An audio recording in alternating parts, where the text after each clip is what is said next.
Hello there, this is Luca with NativeVideo, and this week's video is dedicated to Salesforce communities.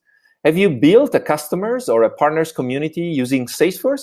If so, you know that content is central to boosting membership engagement, be that your product description, your services description, maybe frequently asked questions, or any other type of content that you're sharing with your members across your community.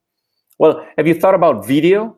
Video is the way that your community members are consuming content elsewhere on any other platform, and video is the best way to boost engagement across your community.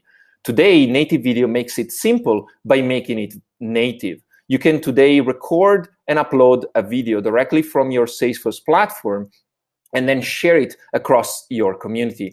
Think about webinar uploads or product demos or a new features launch with a video demo that is shared and recorded quickly and shared across your community in a couple of clicks. Well, that's exactly what you can do today thanks to NativeVideo. We've just launched with yet another client who's very happy to rebuild their content leveraging video and boost engagement across their community. And we are keen to help you do the same, rebuild engagement across your community thanks to video. If you want to learn more, get in touch with us today. My name is Luca, I'm with NativeVideo, and we enable businesses and people connect in a whole new way through video.